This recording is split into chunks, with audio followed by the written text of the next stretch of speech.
mutual fund, SIP, insurance, taxation. I know it's crazy. What if I would tell you, you don't really have to be a finance geek if you really want to create a financial plan. In fact, you can simplify it so much that even your 11-year-old kid, if you have any, can actually make a financial plan. It's as simple. The finance world is actually has the habit of complicating things beyond what it actually is, just like any other field for that matter. But in reality, finance is actually very simple, and so is financial planning. So let's get right to it.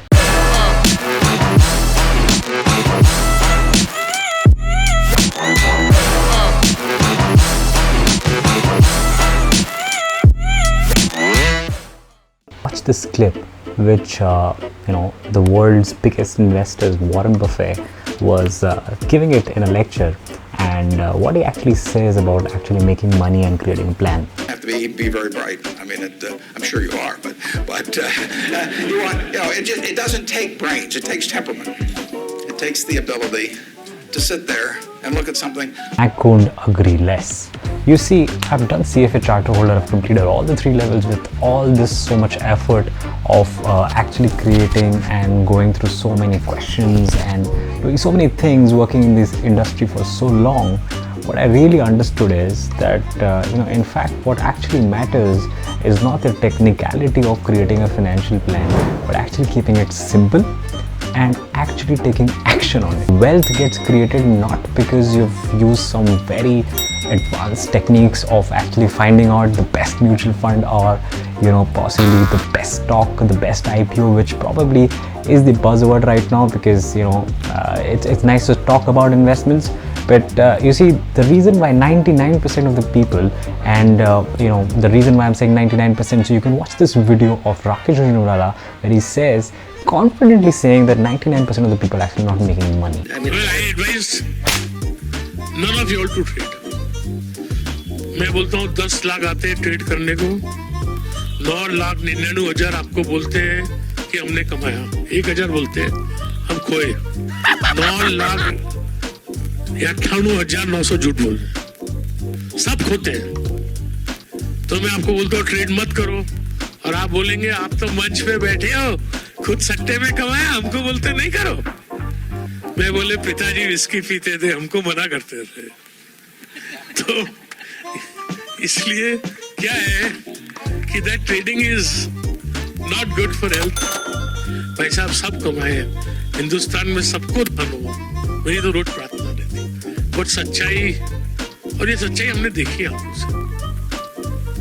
किसको आपने किसको मेरे friend के बेटे से दुश्मनी निकाल ली है, तो उसको मैं बोलूँगा लूँगा शेयर बाजार में सट्टा करने को। So there might be a good reason why that doesn't really happen, right? But what if I was to say 11-year-old should be able to make this plan, right? So let's go right to it. तो करने वाला तो हो नहीं आप ये सब चीज़ें, आपने पूरी ज्ञान तो सुन ली, मुझे पता है कि 99% of the people are going to watch this video and they're going to forget, just like any other diet plan that they get into. Then if you're serious, let's continue watching this. You see, what I'm going to do in this video is I'm going to make you understand first what is financial planning and why should you plan. Okay, so first have actually parked our money on the back seat and you're the one who's always driving. Now that should not happen, right? So that's the reason why you need a plan, right? And the more important part is to actually implement the plan, right? More than just planning, because I've seen a lot of people just planning, but at the end of the day it takes some bit of pain to actually execute it, right? So I'm going to be discussing on why should you plan, and second, how to actually make a plan. Third is to how to control risk in the overall plan, and at the end I'm also going to be talking about how to control your emotions. You see, it's very, very important that you control your emotions. You might have the best plan, but then if you keep on switching all the time from one investment strategy to another investment strategy, at the end of the day it's not going to work. And more so, why I say that why emotions are very important is because if you remember the Pareto principle 80-20, you see in my own portfolio, right, which has reached to a level which can support me in doing whatever I like, right? 80% of the wealth in that portfolio also got made in just 20% of the time. So if you are not loyal to your strategy, if you are not consistent with your strategy, then at the end of the day, the benefit is what you're going to miss out. So you're going to get all the intellectual discussions, but at the end of the day, money will not be made. So what are we going to need? We're going to need a spreadsheet. Any spreadsheet will work. An Excel, a Google Sheet, an Apple Sheet, I don't care which sheet. Second thing that you actually need is spend 20 minutes right now so that you don't have to spend that time again later on. The third thing that we're going to need is some patience, and you will take the result and go at the end of this video. The data that we require today, our data points that I'm going to talk about is the ones that you actually need to find out. And just make a note of this, whether you note it down in a notepad or whether you note it down in a spreadsheet, really doesn't matter, right? So the first data point that you want to find out is the very basic one is what is your current monthly expenses. Now you want to be realistic with this number, okay? So if in case you are, let's say, at 22 and of course you've not started working, or you've started working but the salary is not great, I don't want you to take the expense as a very small minor expense, right? Instead, what I want you to do is take the expense which is what you might experience after you get married, right? So that's the kind of expense that you want to be taking while the first data point that you collect. In the similar manner, what I want you to do is calculate all the small milestones that you might have along the way of your career or whatever, right? So simple example for that would be that if, let's say, I am under 25 and of course if I have not got married, the first milestone that I will be experiencing would be my marriage. So there are expenses for marriage, so I want to also add those expenses. Now whenever you are adding the value, don't do anything complicated, just find out what's the value today, that's all, right? So even the current monthly expenses which I told you to calculate in the first step, I just wanted to note down what is the current expense. I don't want you to do any further calculations after that. Third point, okay, the third point is to take your current monthly expenses and just multiply it with 6 and keep it aside. At the end of the video, if you keep on watching, you will understand why I have told you to keep this number aside. Fourth point is to add up all your dependents, okay? So if in case you're not married and you've got parents, then maybe your mother and father would be your two dependents apart from you. And if in case you're married and let's say your parents are in pension and they're well taken care of by themselves, then you can exclude that and take your wife and your kid as the two dependents and just write down the number of dependents, okay, apart from you. So for me it's about 3, right? So 3 dependents on me is what I will be writing. Take all that data, put it in a paper, crumble it and throw it in the dustbin. I'm just kidding. Now let's also calculate one more data point, which is going to be my risk taking ability, okay? Now this is just a ballpark calculation. This is not a very complex calculation. It's a very simple matrix. All you got to do is just take 100 and minus your current age. So if my age is 30, then 100 minus 30 is about 70. So all it tells me is that, okay, I've got about 70% ability to take risk. But trust me, it doesn't work like that. It's just not as simple as that I'm saying that if 100 minus 30 is 70, then 70% is what I'm going to invest in equity. Nothing like that, but we will have some reference point is the reason why I told you to calculate that. And if you still want to know, all I mean to say is that more age means more risk. More risk means if you're able to survive more cycles, then you can be reckless. Confusing? Just forget about that. All I mean to say is that the younger you start, okay, the more flexibility you have in terms of the investment. Enter calculation, all right? So open up a spreadsheet, okay, and type in is equal to FV, okay? So what is the FV? It's nothing but future value. So what I'm going to do is you're going to take the first value point that I told you to calculate, which was your current expense, right? So if I say that my current expense is about 30,000, I would like to know at the time of my retirement what is going to be the future value of that expense, right? So that means how much money would I be needing per month after I retire. Long story short, what you want to do is type in is equal to FV, and as soon as you type FV, you will realize that it talks about various values that you need to enter, right? The first value that you're going to enter is the rate, okay? Now what is rate? It just means that if I'm saying that I need to find out the future value of 30,000, I need to assume some inflation rate, right? So we're going to take 6% right now. It can be different. Don't have to be very scientific about this because nobody really knows the future.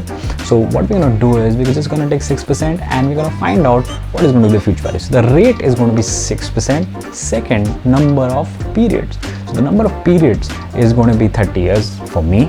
It might be different for you, right? So your retirement age is 60 minus whatever your current age is, the number of periods that you're going to refer.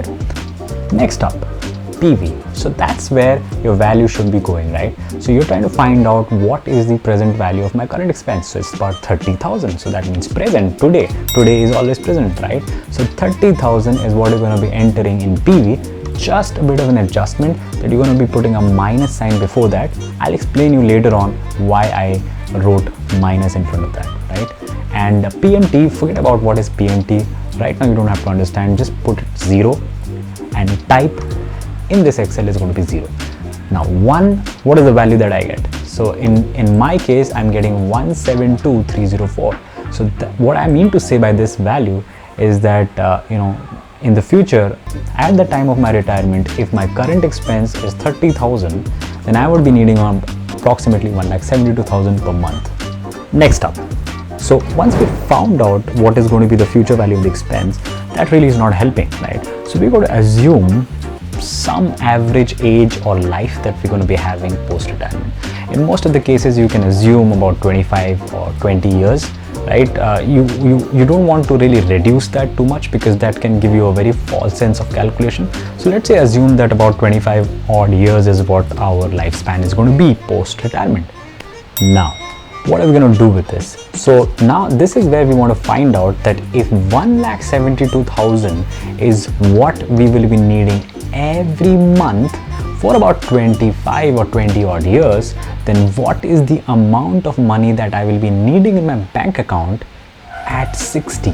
Okay, that might sound very confusing, but if you just calculate and if you put it in a timeline, you'll realize that all I'm trying to say is that you would obviously be needing some amount in your bank account at the age of 60 to be spending that money. So now what you want to do is type in is equal to PV, and then if you see again different values are being asked, right? So if you start with the first value, it's going to be the rate. Again, now here this is where I'm not going to be finding the inflation rate, but I'm going to be assuming some investment returns to deal with, because if the money is in my bank account, of course I'm expecting some bit of returns to be coming. So we're going to be assuming a safer number, a very simple number. So let's say it's about 10%. Alright, now since we will be using the money per month, so what I'm going to do is do a slight adjustment and divide it by 12, okay, because we're talking about monthly and 10% is annual.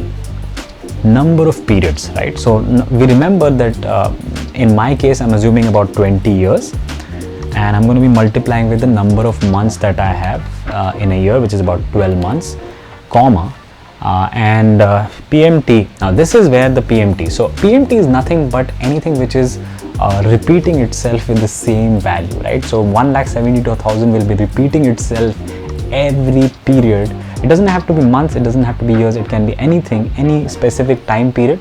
So if it's monthly, it's 12 months, right?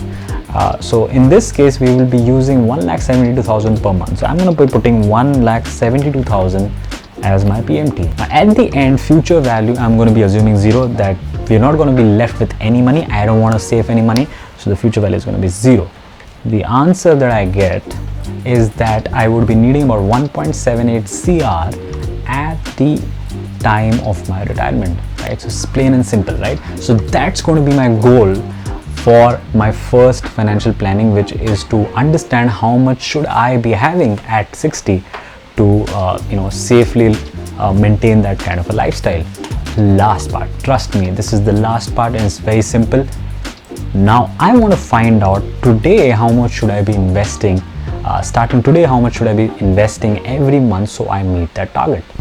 So we're going to be using the PMT function here, okay, and we have to obviously assume some bit of returns. Now that's the reason why I told you to calculate 100 minus your current age, just to get a sense of what is the ability to take risks. So if you are, let's say 100 minus 30 is about 70, so then you have the good capacity to take risks, right?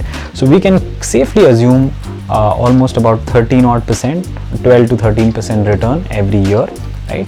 And again, we want to convert all the calculations monthly, so I'm going to divide by 12, right?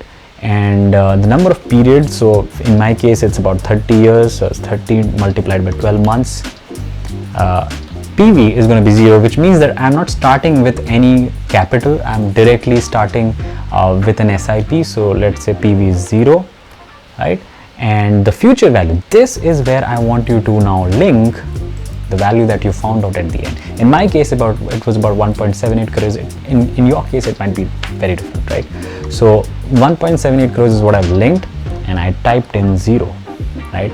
So it's going to tell me, okay, that I have to invest about 4,075 rupees per month if I want to maintain a lifestyle of about 30,000 per month after retirement, right? Was it so difficult? Nothing, right? So this is the first financial plan that we made just to deal with our retirement, right? Now you can do a similar exercise if you want to meet certain milestones, right? Now you want to be careful with it that you don't want to create too many milestones, right? You want to take the very important ones rather than, you know, complicating your life with saying that, you know, I'm going to be going for a vacation in Mauritius, so that's one milestone. Marriage is one milestone. You know, education is milestone. So you want to keep it very broad. So at this stage of your planning, what you want to remember is that we're just calculating the amount. Okay, we have not come to this to the stage of actually selecting the appropriate assets or the investments that we can put our money into, right? So at this stage it's just planning, but this is the most important ones. Otherwise it's like you don't know what you're doing, right? Next part, so you list down all your SIP amounts and keep it aside. Okay. At this moment, I don't know if you heard that bell. So if you're liking this video, just subscribe so that you keep watching such videos of mine which I launch every week. Remember, I told you to multiply your current monthly expenses with about 6 months.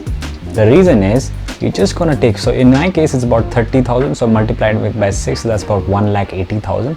The reason why I told you to calculate is that you don't want to be, you know, putting your hands in the entire investments all the time whenever you need money, right? So you want to avoid that. So you know, in case of emergencies, in case when you're switching jobs, there are months where you don't have salary. So that is the time when you would be using this emergency cash reserve. पीछे डाल के रख दो और जब ज़रूरत पड़ेगी तभी लेनी। ये नहीं कि आपने ये एक्सपेंस को जब मन में आया आपको मूवी देखने के लिए पैसे कम पड़ गए तो आप ये पैसे लोगे, ऐसे नहीं चलने वाला है। Now there's a lot of confusion with you know, insurance. You see, हमेशा ऐड आती रहती है। HDFC की ऐड अगर आप देखो तो सब कुछ सोचा हुआ है, LIC का भरोसा है। तो simply if I have to put it, it's a very simple calculation. It's just, you know, you don't fascinate yourself with saying that 1 crore का आपके पास you know, इंश्योरेंस की प्लानिंग है. It's not about 1 crore or 2 crore or 50 lakhs. It depends upon your liabilities. मतलब आप आज अगर निकल जाएं तो आपकी फैमिली को कौन से कर्जे कुछ चुकाने पड़ जाएं, which basically means that if in case you know, a situation arises like that wherein you know, the main earning member passes away or demises, so in that case if there are any liabilities which are there, the insurance should cover that. This insurance is not a wealth creation asset. Okay, now the market sells you like that. Okay, they will come and say there's a cashback, there is this, there is that. It doesn't matter. All you need is a term plan, a simple term plan, and the amount of coverage is very simple calculation. Just take your liabilities. So in my case, if I have, let's say, about 60 lakhs of loan, home loan, then that's the amount of coverage that I would need. Remember, I told you to calculate the amount of dependents. Now, why did I tell you to calculate the number of dependents? Because that is what is going to decide your medical insurance. Okay, so if you have about 3 people, and this is a ballpark number for today's monthly expenses, you should have at least 5 lakhs minimum per person to be as a part of your medical insurance cover, right? So now there are various options. I don't want to get into which medical insurance today, but I will be covering that in the next video, in which we will take all of these planning and we will try to execute it using actual options. So you're just going to multiply 3 with 5, and that's going to be your on an average coverage for the. There's one last thing which I would suggest you to do in this session of the basic financial planning video, is to find leakages. Leakages means that there are some expenses which can be probably replaced, or there are alternatives to it. I have many. What happens when you create a financial plan, you are all excited and then you are sticking to the plan, but later on you start taking some small kind of an expenses. You might be having let's say a magazine subscription which you might not be using, right? You might be having three let's say online movie watching platforms, Netflix, Prime, Sony Live. There are plenty of places to spend money. I just want you to list down such leakages, expenses, so that at the next video we can actually plan it out, that how much of that can actually add value to your wealth. At this moment, let's summarize. So we calculated the actual SIP amount for your retirement. We calculated how much risk planning has to be done and how much insurance needs to be taken. We also calculated how much medical insurance needs to be taken according to your personalized situation. And finally, I told you to find leakages. By the way, if you want to learn such skills and become proficient in it, do care to visit my website, where I teach such skills, which is also in the form of a course called as the Financial Modeling Program. It's a 2.5-month program, specially recommended for people between 20 and 30s. If you want to do fundamental analysis, if you want to do trading, if you want to do your personal finance plan, all of the above requirements will be covered in the Financial Modeling course. So do pay a visit. So until next time, stay safe, stay blessed. Cut.